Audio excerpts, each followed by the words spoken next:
Daily star, প্রথম আলো, এটা কিন্তু একটা মানে এটা কেউ সাপোর্ট করে নাই, কিন্তু এখানে যারা হামলা করেছে তাদের কিন্তু ধরে ফেলছে। খুনিদেরকে শনাক্ত করে নাই। হাদির বিচার চাই আমরা, সোজা কথা, খুনিদের বিচার চাই, তার শনাক্ত দেশে আনতে হবে, এনে তারপর এখানে ফাঁসি কার্য করতে হবে। আমাদের যে শহীদ যে হাদিদ ভাই এর মৃত্যুতে আমরা মূলত এর মানে সাজা যারা খুন করেছে, যে এখনও কিন্তু সরকার কোনো পদক্ষেপ নেওয়া হয় না বা কোনো বিজ্ঞপ্তি বা কোনো স্মারকলিপি এখন আমরা পাই না, এই দাবিতে মূলত এখানে অবস্থান করা।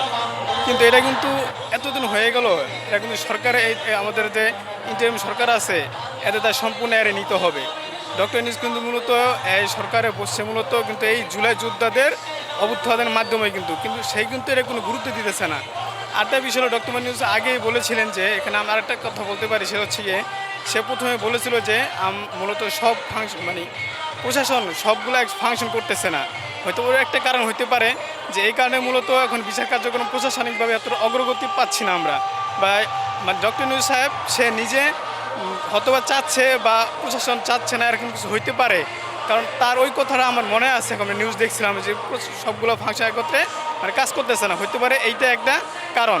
এখন আমরা মূলত এখানে আসছি যে অবস্থান করতে যতদূর মধ্যে হাদি ভাইয়ের খুনিকে মানে শনাক্ত করা হয়েছে, কিন্তু মানে ধরাছোঁয়ার বাইরে। কিন্তু আমরা শুনছি যে ইন্ডিয়া চলে গেছে, একটা খুনি কিভাবে মানে খুন করার পরে এটা বর্ডার দিয়ে ক্রস করে মাত্র কয় ঘন্টা, 6 ঘন্টাও না, এটা কিভাবে সম্ভব? 6 ঘন্টা কি সম্ভব না হতো, কিন্তু এখনও কোনো অগ্রগতি পাচ্ছি না আমরা খুনি শনাক্ত ব্যাপারে।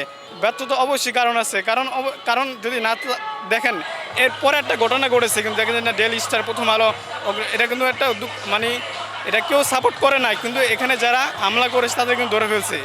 কারণ তারা কিন্তু তাদেরকে মানে তাদেরকে সরাসরি ধরা হয়নি, ধরা হয়েছে কখন, একদিন দুদিন পরে ধরা হয়েছে, শনাক্ত করতে পারছে, কিন্তু খুনিদেরকে শনাক্ত করে নাই।